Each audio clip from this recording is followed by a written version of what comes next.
Good morning बच्चों।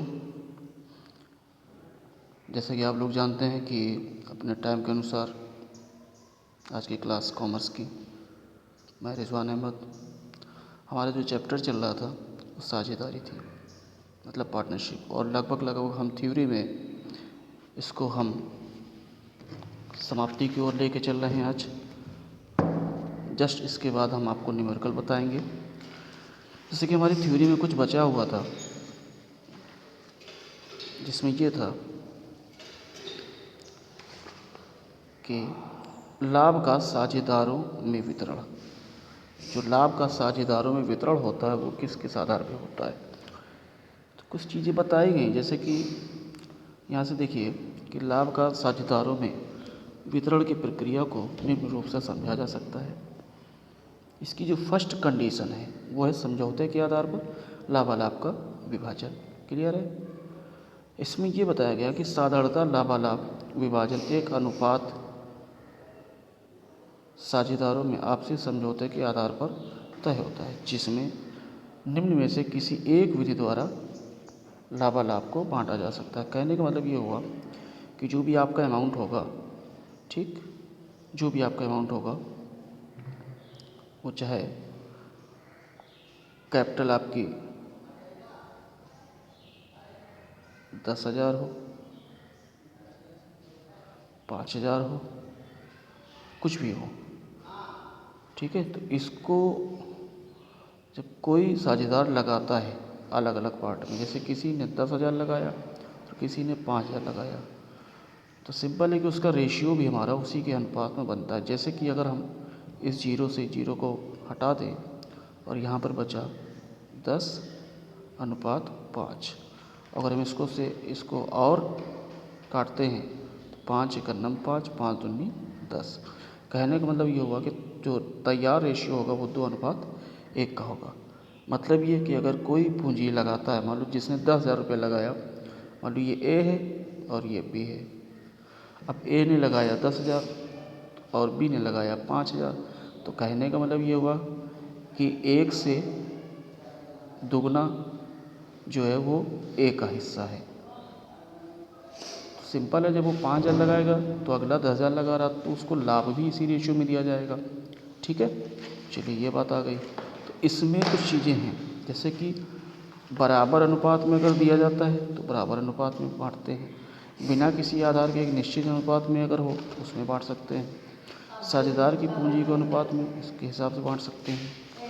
साझे की सेवाओं के लिए वेतन या बोनस आदि अगर मिल रहा हो उसको, तो उसके आधार पर बांटा जाएगा। साझेदारों की पूंजी पर ब्याज अगर देना है तो शेष राशि को किस अनुपात में बांटेंगे वो भी दिखाया गया है। ठीक, साझेदारों की पूंजी पर ब्याज में देना और साझेदारों को सेवाओं के लिए वेतन आदि देना, इसके हिसाब से बांटेंगे। कहने का मतलब ये हुआ कि जिस चीज़ को हम जैसे चाहें उस हिसाब से बांट सकते हैं, लेकिन उसके लिए ज़रूरी है कि साझेदारों की जो शर्तें हैं वो किस आधार पर हैं, मतलब उनका कैपिटल किस तरीके से लगा हुआ है, पूंजी। दूसरी चीज़, उनकी शर्तें क्या हैं लाभालाभ बांटने का, उसको हम देखेंगे। और दूसरी जो हमारी विधि आती है वो है पूंजी अनुपात में लाभालाभ विभाजन, मतलब किसी ने जो अमाउंट लगाया उसके अकॉर्डिंग हम बांटते हैं। जिसमें एक पॉइंट है माल पूंजी के अनुपात में, दूसरा है प्रत्येक वर्ष के आरंभ की पूंजी के अनुपात में, मतलब स्टार्टिंग में जो पैसा लगा था उसके अकॉर्डिंग हम बांटेंगे।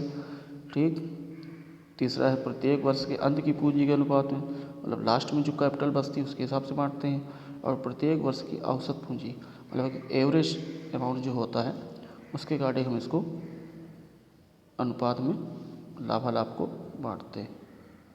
ठीक है, चलिए अब देखते हैं तीसरी कंडीशन में कि लाभ की कुछ राशि एक अनुपात में, शेष राशि दूसरे अनुपात में बांटना और पूंजी खाते बनाना, ये बताया गया। तो इसमें क्या होता है, जैसे कि दिया है कि साझेदारों में लाभ का बंटवारा उस अनुपात में किया जाता है जो उनमें निश्चित हो जाता है। यह अनुपात कई प्रकार से निर्धारित किया जा सकता है, जैसे कि 2 साझेदार हों तो पूरे लाभ को 3:4, ठीक, 3:4, या इसी को हम लिख सकते हैं 3/4, ठीक, या इसी को हम लिख सकते हैं 1/4, या इसी को हम लिख सकते हैं 75%, ठीक, अनुपात 25%। क्लियर है? कहने का मतलब ये हो कि ये 1/3 भाग है और ये 25 जो है 1/4 भाग है। मतलब कोई 100 रुपये मान लो देता है, मान लो कि 100 रुपये लगाया किसी ने, तो 100 रुपये में 75% का मतलब ये हो गया कि ये 75 इसको मिलेगा और 25% का मतलब इसका 25 इसको मिलेगा। मतलब ए को 75 और बी को 25। तो इनका रेशियो भी अगर हम जैसे काटते हैं तो 25 1 25, 25 3 75, रेशियो तैयार किया हुआ 3:1 का। तो इस बिहाफ से हम ये देख रहे हैं कि जो भी अमाउंट होता है वो हम रेशियो के अनुपात में बांट देते हैं। चलिए एक क्वेश्चन हम आपको दिखाते हैं जो हमारे दिया हुआ है। क्वेश्चन जो है हमारा है पूंजी पर ब्याज की गणना पर आधारित प्रश्न। हम टॉपिक वाइज आपको बताते चलेंगे कि कौन सा कैलकुलेशन किसके हिसाब से करना है। चलिए जैसे कि ये है कि एक सवाल है कि निम्नांकित चिट्ठा, ये एक चिट्ठा दिया गया है, 2 पार्टनर इसमें है ए और बी। ठीक, ये 31 मार्च 2016 का है। इसमें ए ने 15,000 लगाया है और बी ने 12,000 लगाया है और जो विविध है वो 29,000 रुपये अमाउंट है और ए का आहरण मतलब 3,000 रुपये ए ने निकाला हुआ था। तो ये चिट्ठा ये पुराना होता है। चिट्ठा हम जानते हैं क्या होता है, बैलेंस शीट। बैलेंस शीट का मतलब ये होता है कि पिछले साल का प्रीवियस, जैसे मान लो 1 अप्रैल से हमारा ईयर स्टार्ट होता है तो 31 मार्च, ठीक, ओपनिंग कब होती है 1 अप्रैल, क्लोजिंग कब होती है 31 मार्च। तो इसके बीच मतलब 1 साल का जो बैलेंस शीट है वो ये दिखाया गया है। 1 साल का बैलेंस शीट है वो ये दिखाया गया है कि ये पुराना था। तो अब जब 1 साल का बैलेंस शीट है ये दिखाया जाता है तो अगले साल इसमें क्या क्या किया जा सकता है, इस चीज़ को जानना पड़ेगा आपको, है ना। तो इसमें देखो एक चीज़ और दिया हुआ है कि लाभ हानि नियोजन खाता। जब लाभ हानि इन लोगों का बना था तो मैं आपको पहले भी बता चुका है कि जो भी लाभ होता है उसका एक अकाउंट अलग बनाया जाता है ना, प्रॉफिट लॉस PL अकाउंट। ठीक, ये होता है प्रॉफिट लॉस मतलब लाभ हानि खाता। तो जब लाभ हानि खाता बनाया तो उसमें लाभ जो था वो 5,000 था। क्लियर है? जबकि सवाल में अब ये देखो ध्यान दिएगा, यहाँ पर दिया है कि 2016 का है। ठीक, अब 2015-16 में इन्होंने 8,000 रुपये लाभ, ये देखिए 8,000 रुपये, 8,000 रुपये लाभ। और क्या दिया गया है 8,000 रुपये लाभ, पहला पॉइंट। दूसरा दिया है ए और बी के आहरण, मतलब ए ने 3,000 निकाला और बी ने, ये लाभ हो गया 8,000, ए ने निकाला 3,000 और बी ने निकाला 2,000। मतलब इन्होंने क्या हुआ कि जब बिज़नेस स्टार्ट हुआ तो इसमें बीच बीच में लोगों ने उसी साल में पैसा निकाल लिया। उसका रीज़न कुछ भी हो सकता है, अपने खर्चे के लिए या कुछ भी हो सकता है। तो 3,000 रुपये ए ने निकाला था और बी ने भी 2,000 रुपये निकाला था। तो पूंजी पर ब्याज की दर जो थी, मतलब जो कैपिटल लगी थी उन दोनों में, उसकी जो ब्याज की दर थी वो 10% थी। यहाँ से देखिए 10%, वो भी प्रतिवर्ष। तो ए और बी की पूंजी पर गणना करना है। चलिए सवाल को गौर से देखिएगा वरना समझ में नहीं आएगा। देखिए जैसे कि यहाँ पर दिया हुआ है लाभ हानि खाता, ठीक, एक सेकेंड, जैसे यहाँ पर दिया गया है लाभ हानि खाता,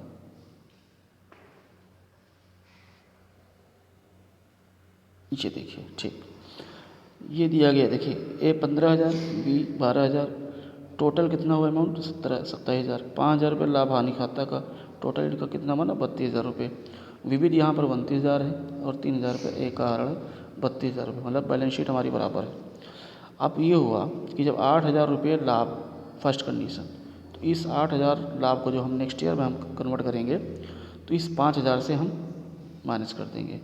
तो 8 में से 5 गया, कितना बचा 3,000। ठीक, ये 3,000 रुपये क्या हुआ, ये लाभ हो गया। अब इस लाभ को 2 बराबर बराबर भागों में बांटा जाएगा।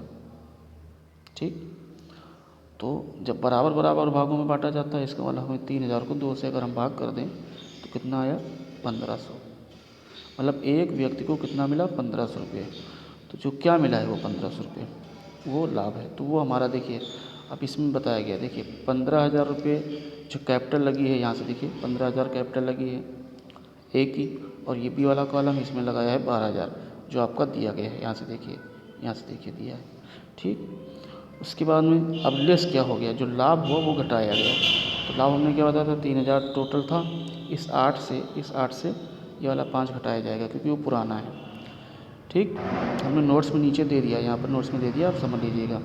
तो 1500 रुपये दोनों का है, तो 1500 ये लेस हो गया, 1500 ये लेस हो गया। यहाँ पर जो अमाउंट बचा वो कितना बचा, 13,500, और यहाँ पर कितना बचा, 10,500। ठीक है, अब ड्राइंग, तो यहाँ पे देखिए इस चिट्ठा में दिया है 3,000 रुपये ड्राइंग। 3,000 जो ड्राइंग आहरण में दिया है, तो जब पुराने चिट्ठा में अगर आहरण अमाउंट दे दिया जाता है तो वो हम जब न्यू चिट्ठा बनाते हैं, ब्याज पर जब गणना का कैलकुलेशन करते हैं तो वहाँ पर हम इसको ऐड नहीं करते हैं, तो यहाँ पर ये चीज़ छूट जाएगी। ठीक है, यहाँ पर ये चीज़ छूट जाएगी, कुछ नहीं। लेकिन जो बी वाला है ये 2,000 जो बी वाला है ये 2,000,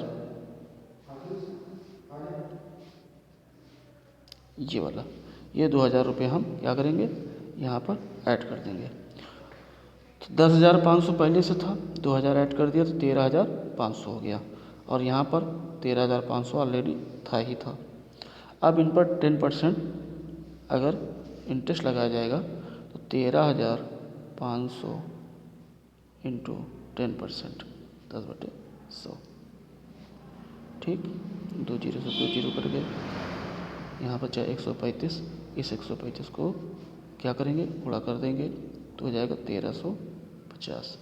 1350 देखिए यहाँ पर 1350 इंटरेस्ट ये हो गया, और 12 अगर वो यहाँ पर दिया है 12,500, तो 12,500 का कितना आ जाएगा, नोट कर लीजिए, 12,500 इंटू 10%, ये 2 जीरो कट गए। ठीक, 125 का 10 से गुणा हुआ तो कितना हो गया, 1250, इसका गुणा होगा तो ये 1250, ये आ गया इंटरेस्ट। तो ये हो गया इनका इंटरेस्ट।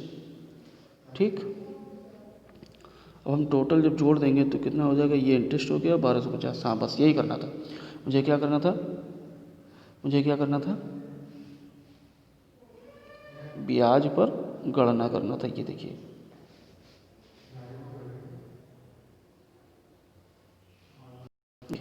ब्याज पर गणना करना था।